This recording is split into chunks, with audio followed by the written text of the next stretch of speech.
Mom, have you thought about assisted living? There are some really nice places these days. My daughter Cassidy's words hung in the air between us, each syllable, a tiny dagger. I gripped my cell phone tighter, wondering if I'd misheard. Assisted living. I'm only 64, Cassidy, and I'm perfectly healthy. My voice remained steady. Decades of boardroom negotiations had trained me well. But inside something was crumbling. I know, Mom, but with you losing your job, it just seems like the perfect time to downsize. You know, before things get difficult. Things as if my life, the one I'd spent building, the one I'd used to support her family for the past decade, was suddenly an inconvenience to be managed. I ended the call with vague promises to think about it, and sat motionless at my kitchen counter.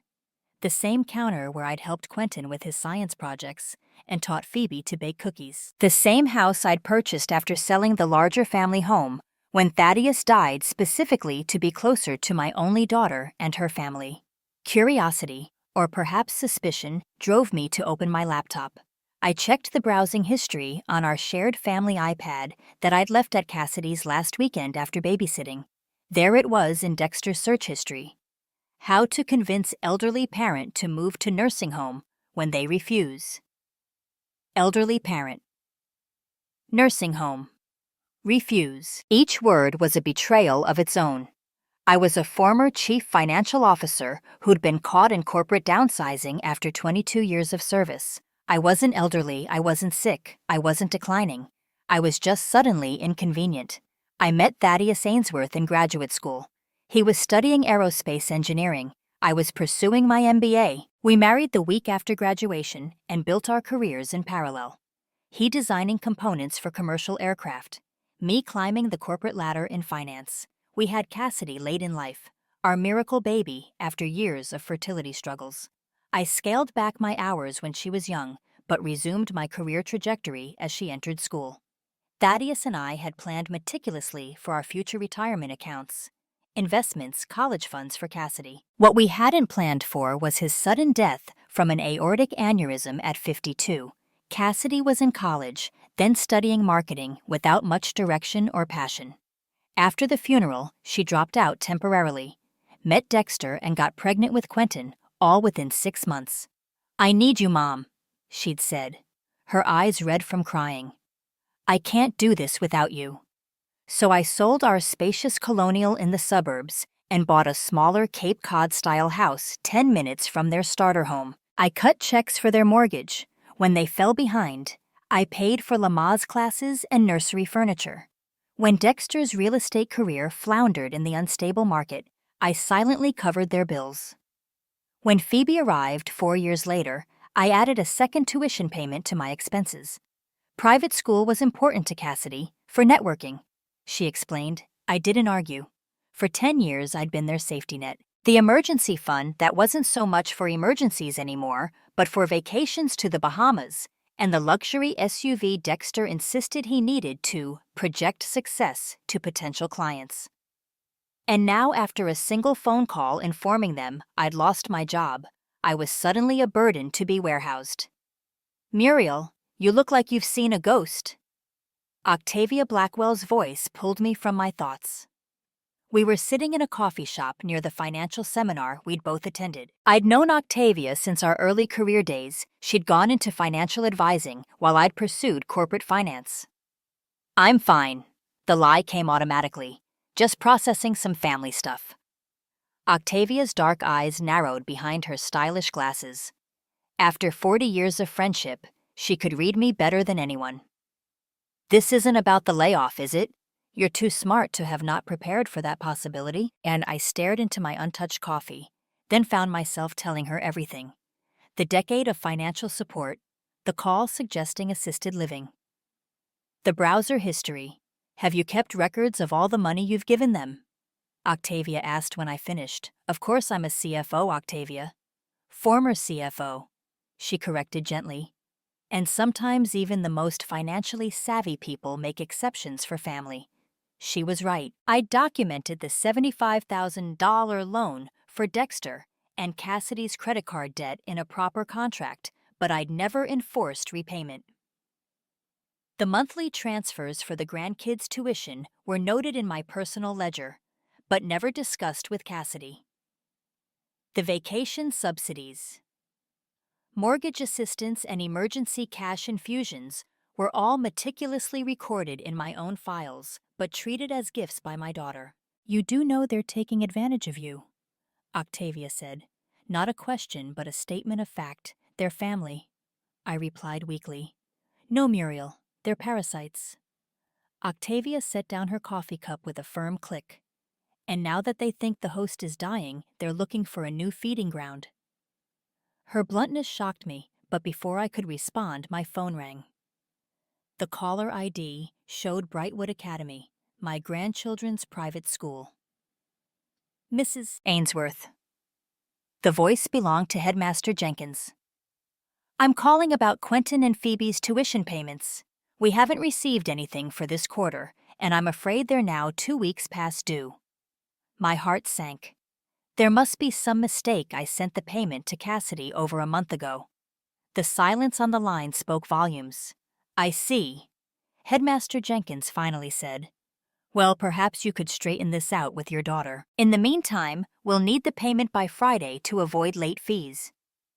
After promising to resolve the issue, I ended the call and looked up to find Octavia watching me intently. "Let me guess," she said. "They've been misappropriating funds you designated for the children." I nodded, a curious numbness spreading through me. The tuition I sent it to Cassidy weeks ago. "And what did they spend it on, I wonder?" Octavia mused. "A weekend getaway. New furniture, Dexter's midlife crisis car." My mind flashed to Cassidy's recent Instagram posts, a new designer handbag dinner at an exclusive restaurant. Dexter modeling an expensive watch. All while suggesting I should surrender my independence and home. What do I do? The question emerged small and uncertain.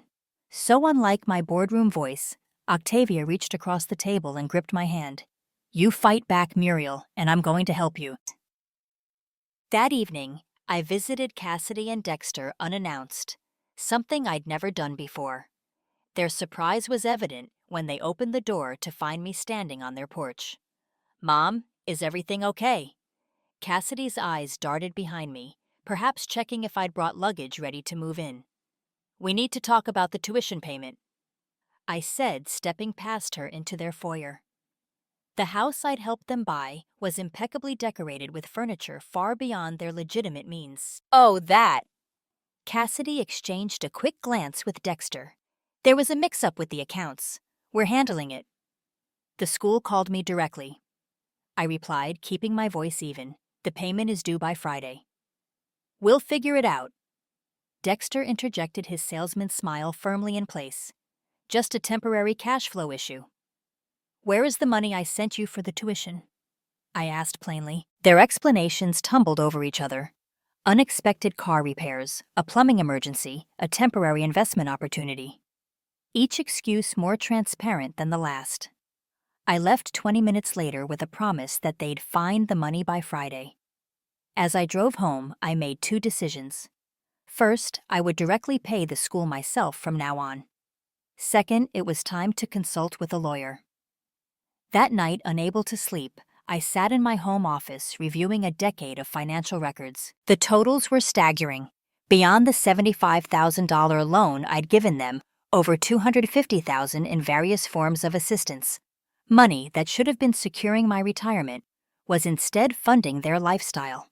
A lifestyle they hadn't earned and couldn't maintain without me. I was scheduled to meet with a recruiter about a new position the following week.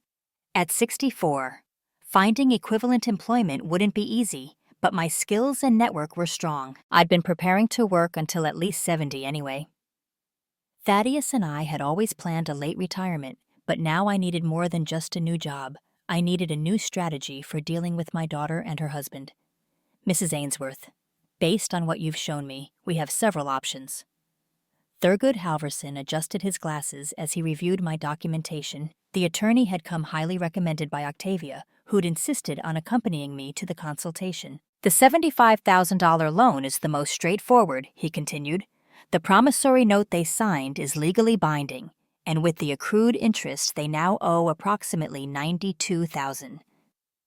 And the rest of the support, I asked. That's more complicated. Without explicit agreements, most of those funds would legally be considered gifts. He leaned forward. But what concerns me more is this pattern of behavior regarding your home.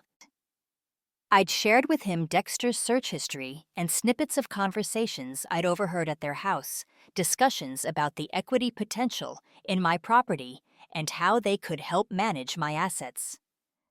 They're positioning themselves to take control of your finances, Thurgood said bluntly. And if they succeed in convincing you to enter assisted living, they could potentially petition for conservatorship, claiming you're unable to manage your affairs. The thought sent a chill through me. But that's absurd. I am perfectly capable. Of course you are, Octavia interjected, but courts sometimes make mistakes, especially when family members present a united front. Thurgood nodded. My advice: protect yourself now before they make any moves.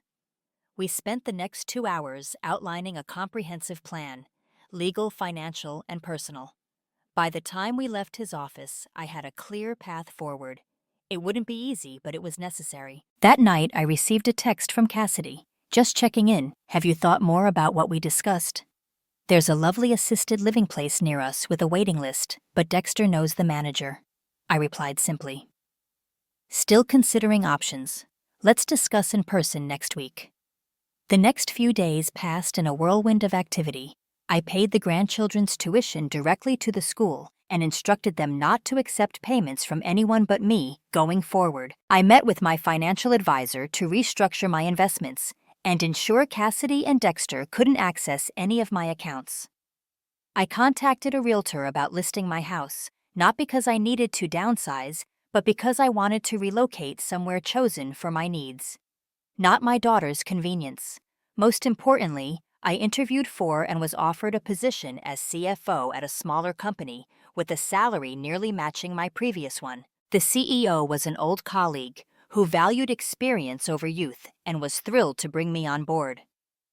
The final piece fell into place when the private investigator I'd hired delivered his report on Dexter's business dealings. As I'd suspected, there were several ethical breaches in his real estate practice, including failure to disclose property defects and misrepresentation of his credentials. Nothing that would land him in jail, but certainly enough to interest the state licensing board. I hadn't decided whether to use that information. It would depend on how our upcoming conversation proceeded. I invited Cassidy and Dexter for dinner the following Saturday, suggesting we needed to discuss the future. They arrived promptly, Dexter carrying a leather portfolio. I recognized it as the one he used for important client presentations. "Mom, you look well," Cassidy said, embracing me briefly. "We've been worried about you." "No need," I replied, leading them to the dining room where I'd set the table with my best china the set. Thaddeus and I had received as wedding gifts. "I'm doing quite well, all things considered." Throughout the meal, they exchanged meaningful glances. Dexter repeatedly checked his watch. They asked superficial questions about my job search, but showed little genuine interest in my answers. They were waiting for something. After dessert, Dexter cleared his throat. "Muriel, Cassidy and I have been thinking a lot about your situation." "My situation?" I echoed, taking a small sip of wine. "Yes," Cassidy jumped in. "With your job loss and your age, we think it's time to make some proactive decisions." Dexter opened his portfolio and withdrew several glossy brochures. "We've researched some excellent options for seniors in transition." Seniors in transition, I repeated, keeping my face neutral. That's an interesting phrase. "These communities offer everything you could need." Cassidy continued, pushing a brochure toward me. "Activities, dining, medical care when necessary, and you wouldn't have to worry about home maintenance anymore. And the best part," Dexter added with a smile that didn't reach his eyes, "is that we could help you manage the proceeds from your house sale. Invest it properly to cover the facility costs." I see. I gathered the brochures into a neat stack. And what about Quentin and Phoebe? Who would watch them on your date nights and work weekends? A flicker of discomfort crossed Cassidy's face. We'd figure something out. This is about what's best for you, Mom. Is it? I stood and walked to my sideboard, retrieving a folder of my own. Before we continue this discussion, there are some things I need to share with you. I returned to the table and sat down. First, I've accepted a position as CFO at Meridian Technologies. I start next month with a salary package comparable to my previous position. Their faces fell in perfect unison. That's great, Mom. Cassidy managed. But still at your age. Second. I continued as if she hadn't spoken. I've restructured my finances. I slid a document across the table. This is a formal notice requiring repayment of the $75,000 loan I provided you in 2017, plus accrued interest. The terms we agreed to specified repayment within 5 years, which has now passed. Dexter's face flushed. Now wait a minute, Muriel. That was a gift. It was a loan, Dexter, with your signature on a legally binding promissory note. I tapped the document. My attorney has prepared this notice as a courtesy before formal legal proceedings begin. Your attorney. Cassidy's voice had risen an octave. Mom, why would you involve lawyers in a family matter? For the same reason you involved real estate agents in assessing my home's value without my knowledge, I replied calmly. Self-protection. Their stunned expressions confirmed my suspicions. Third, I've spoken with Headmaster Jenkins at Brightwood.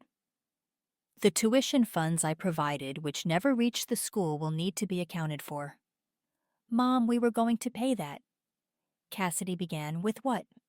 I asked. The money from selling my house, or perhaps from the conservatorship you were planning to establish. I slid forward a printout of Dexter's search history. The color drained from both their faces. This is ridiculous, Dexter sputtered. We were just exploring options for your benefit. My benefit, I repeated, like using my grandchildren's education money for designer handbags and expensive watches, or suggesting I surrender my independence while I'm in perfect health. Cassidy's eyes filled with tears. You're twisting everything. We care about you. No, Cassidy, you care about what I can provide. I opened another folder. I've established a trust for Quentin and Phoebe's education. The funds will be paid directly to their schools and eventually colleges. Neither of you will have access to this money at any time. You can't do that, Dexter protested. We're their parents. I can, and I have. It's my money earned through decades of hard work. I closed the folder with finality, which brings me to my final point. I'm selling this house. Perfect. Cassidy exclaimed, momentarily hopeful. We can help you find a suitable retirement.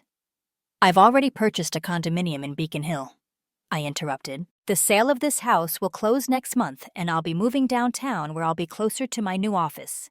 Beacon Hill. Dexter repeated incredulously. That's across the city. 40 minutes by car. I confirmed. Close enough to see my grandchildren regularly, far enough to establish appropriate boundaries. Boundaries. We're family. Cassidy was openly crying now. Yes, we are, which is why I expected better from you. I stood up, signaling the end of our discussion. You have 90 days to arrange repayment of the loan. My attorney will be in touch regarding a structured payment plan if needed. And if we can't pay, Dexter challenged. I met his gaze steadily. Then we'll proceed to court, where I'll be forced to present all evidence of financial impropriety, including certain questionable real estate practices I've recently become aware of. His face paled. Now I think we've covered everything. I walked toward the front door. I have an early meeting tomorrow, so I'll have to ask you to leave. Mom, please, Cassidy pleaded. You're not being fair. I paused. Hand on the doorknob. Fair would have been supporting your mother, who supported you for a decade. Fair would have been asking how you could help when I lost my job. not how quickly you could access my assets. I opened the door. I'll see Quentin and Phoebe next weekend for our regular outing. Please have them ready at noon. After they left, I sat alone in my living room, surrounded by the memories of a decade spent supporting a daughter who had been planning to discard me. The pain was acute, but oddly clarifying. For the first time in years, I felt truly in control of my own life. The following weeks unfolded according to plan. My house sold quickly and I moved into my elegant Beacon Hill condominium with its doorman and security system features I'd specifically sought after realizing how vulnerable I'd been. Cassidy attempted several tearful reconciliations, each centered around the loan repayment rather than genuine remorse. Dexter avoided me entirely, sending terse messages through his wife about unreasonable expectations and family loyalty. I remained firm. With Thurgood's guidance, we established a repayment schedule for the loan with collateral against their house to ensure compliance. They had little choice but to agree once they realized the extent of my documentation and determination. My new position at Meridian Technologies proved invigorating. The smaller company culture valued my experience, and I found myself mentoring younger team members while implementing financial strategies that had served me well throughout my career. The most difficult aspect was navigating my relationship with my grandchildren. Quentin at 14 was old enough to understand something had changed. During one of our outings, he asked directly, "Grandma, are you and Mom fighting?" "We're working through some adult issues," I explained carefully. "But my relationship with you and Phoebe isn't affected. I'll always be here for you both." "Is that why you're paying our school directly now?" he asked, surprisingly perceptive. "Yes," I answered honestly. "I want to ensure your education is secure no matter what." He nodded thoughtfully. "Dad said you're being selfish and unreasonable." The words stung, but I kept my expression neutral. Adults sometimes disagree about financial matters. That doesn't make either side bad people. "Mom cried a lot after your dinner," he added. "I'm sorry to hear that." I said sincerely. Sometimes doing the right thing is painful for everyone involved. Phoebe at 10 was less aware of the tensions, though she noticed the reduction in shopping sprees and restaurant meals. "Mom says we have to budget now," she told me during our visit to the Museum of Science. "Does that mean we're poor?" "Not at all," I assured her. "Budgeting is something everyone should do no matter how much money they have. It's about making smart choices." Over time, a new normal emerged. Cassidy and Dexter began making the required loan payments, though each transfer arrived with passive-aggressive notes about family obligation. I maintained regular contact with my grandchildren through scheduled outings and school events, deliberately keeping these interactions separate from my strained relationship with their parents. Octavia became a frequent presence in my new life. We attended cultural events, joined a book club, and even took a weekend trip to New York to see Broadway shows. "You seem lighter," she observed over dinner at my condominium 6 months after the confrontation. "More like the Muriel I knew before Thaddeus died." "I feel lighter." I admitted I didn't realize how much their dependency had been weighing on me. "Not dependency," she corrected, "exploitation." I nodded, accepting the harder truth she'd been trying to help me see. I kept thinking that supporting them financially was the same as loving them. "A common and expensive mistake," Octavia commented. Our conversation was interrupted by a call from Quentin. "Grandma," he said, his voice uncharacteristically serious. "I need to talk to you about something important." We arranged to meet the following day at a cafe near his school. When he arrived, he was carrying a folder similar to the one I'd presented to his parents months earlier. "I want to apply for the Matthews Science Academy summer program," he announced, sliding a brochure across the table. "It's super competitive, but my science teacher thinks I have a shot." I reviewed the materials, noting the prestigious program's focus on aerospace engineering, Thaddeus's field. "This looks incredible, Quentin, but quite expensive." "I know." He straightened in his chair. "I'm not asking Mom and Dad. They already said they can't afford extras right now. And you're asking me, I clarified. No, he surprised me by saying, I'm asking for your help with my application and for advice on how I could earn the money myself. My heart swelled with unexpected pride. You want to earn it yourself? He nodded. I thought maybe I could get a job or start some kind of business. Grandpa was an engineer, right? He would have wanted me to do this program, but he also would have wanted me to work for it. And in that moment, I saw something of Thaddeus in him, a seriousness of purpose, an internal drive that neither Cassidy nor Dexter possessed. You're right about your grandfather. I said, and I would be honored to help with your application. As for earning the money, let's brainstorm some options. By the end of our meeting, we'd developed a plan for Quentin to offer tutoring services to younger students, with me providing guidance on financial management. I also secretly decided to match whatever he earned, though I wouldn't tell him until he'd completed his part. Walking back to my car afterward, I felt a profound sense of hope. Perhaps the cycle could be broken. Perhaps my grandchildren would learn different lessons about money responsibility and independence than their parents had. 1 year after our confrontation, I received a formal invitation to dinner at Cassidy and Dexter's home. It was the first such invitation since our falling out. I accepted with cautious optimism. The house was noticeably different when I arrived, less ostentatious decor, more lived-in feeling. Cassidy greeted me with a hesitant hug.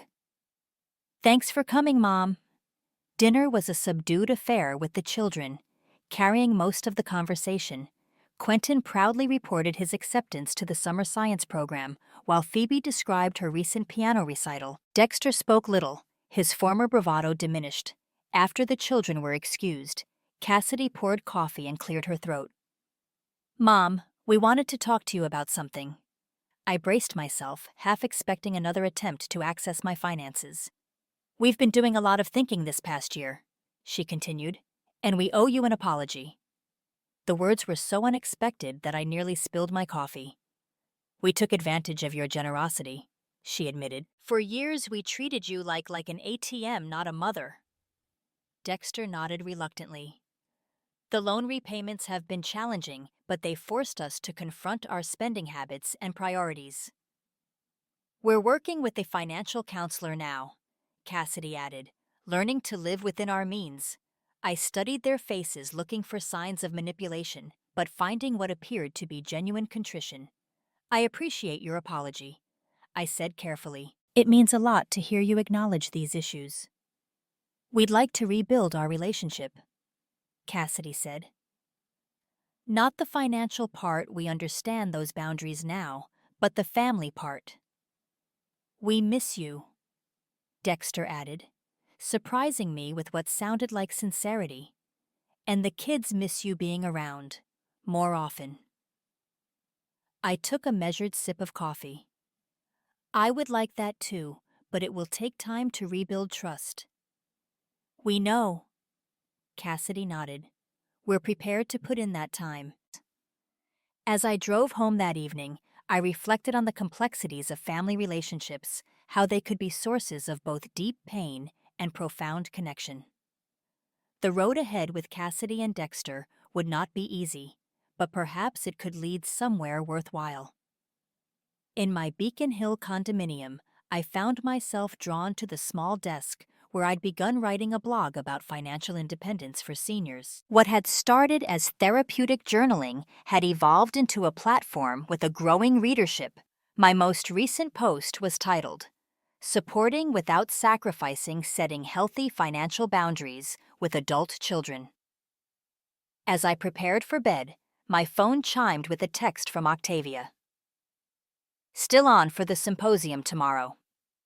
Several attendees requested to meet the blogger behind Second Act Finances. I smiled and replied affirmatively. My second act had indeed turned out far different than I'd anticipated when Thaddeus died, or even when I lost my job a year ago. Instead of diminishment, I'd found expansion. Instead of dependency, I'd reclaimed independence. The next morning, I stood on my balcony watching the sunrise over Boston. At 65, I was not looking for an assisted living facility or surrendering my autonomy. I was thriving professionally, establishing healthier family boundaries, and helping others navigate similar challenges. The woman who had once believed her only value lay in what she could provide for her daughter's family had discovered a more fundamental truth. True love empowers. It doesn't exploit. True family supports. Growth, not dependency.